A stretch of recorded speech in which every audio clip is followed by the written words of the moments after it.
Lecture 6, topic tag question, SSC examination or class 9 and 10.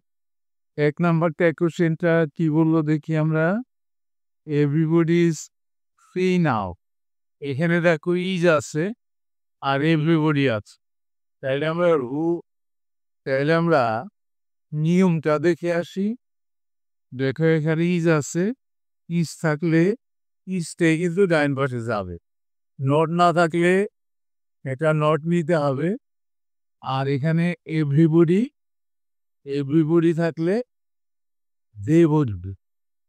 তাইলে আমাদের এখানে অক্সিলারি ইজ আছে, এভরিবডি থাকলে দে বসবে। ইজের সাথে দে যাইতে পারবে না, কারণ ইজ সিঙ্গুলার আর দেটা হলো প্লুরাল। তাইলে আমাদের প্রেজেন্ট ইনডিফিনিট টেন্সের অক্সিলারি আছে 3টা, এম, ইজ, আ।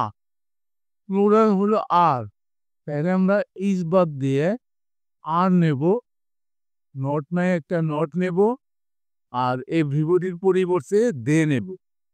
তাইলে উত্তরটা হবে আর অ্যান্ড দে। লিখে ফেলি আমরা উত্তরটা। হয়ে গেল 1 নাম্বারটা। এবার আমরা দেখি 2 নাম্বারে কি বলা হলো।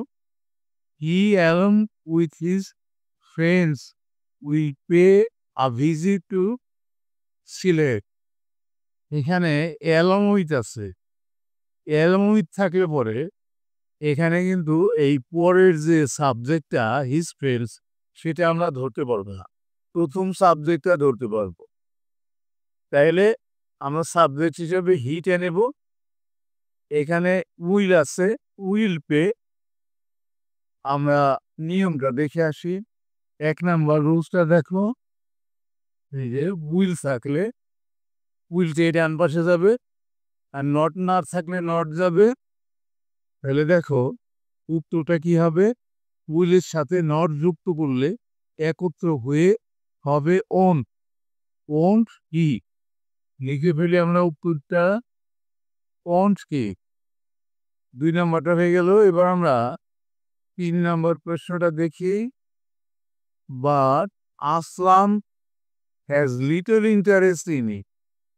এখানে সাবজেক্টটা কিন্তু আসলাম, তার পরিবর্তে আমরা হি বসাবো। এখানে হ্যাজ আছে, হ্যাজ থাকে হ্যাজই নিতে হয়, আর লিটল থাকে নট বসে না। আমরা নিয়মগুলো দেখে আসি। এই যে হ্যাজ থাকলে হ্যাজই নিতে হবে। দেখো এখানে লিটল আছে, লিটল থাকলে কিন্তু নট বসে না। তাইলে আমাদের উত্তরটা হবে হ্যাজ ভিস।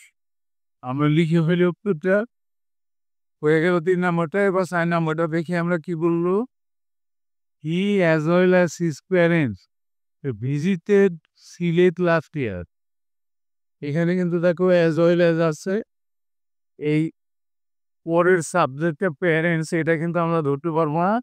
অ্যাজ ওয়েল অ্যাজ থাকলে পরে কিন্তু প্রথম সাবজেক্টটাই ধরতে হবে।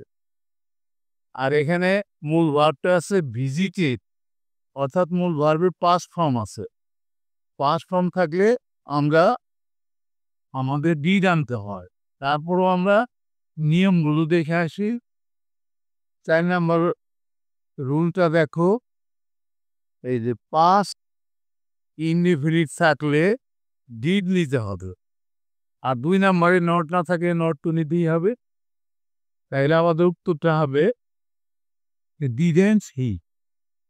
লিখে ফেলি আমরা। 4 নাম্বারটা হয়ে গেল। এবার আমরা 5 নাম্বার প্রশ্নটা দেখি। They visited many interesting places. Subject আছে দে, দেটাই নিব। মূল ভাবটা ভিজিটেড, এটাও পাস্ট ফর্ম। তাহলে আবারও দেখে আসি আমরা। দেখো যে পাস্ট ইনডিফিনিট থাকলে ডিড নিতে হবে, আর 2 নাম্বারের রুলটা কি বলছে, নট না থাকলে নট নিতে হবে। তাহলে এখানে উত্তরটা হবে কি, পাস্ট ইনডিফিনিট ভিজিটেড আছে, ডিড নেব, নট নেব ডিডেন্ট দে। লিখে ফেলি আমরা ডিডেন্ট দে। হয়ে গেল 5 নাম্বারটা। এবার আমরা 6 নাম্বার প্রশ্নটা দেখব। at present everybody likes cricket.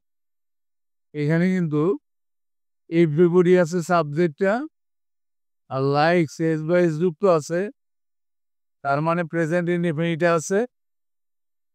R everybody থাকলে দে বসে। আমরা তারপরও নিয়মগুলো দেখে আসি। যে দেখো এভরিবডি থাকলে পরে এই যে দে বসে।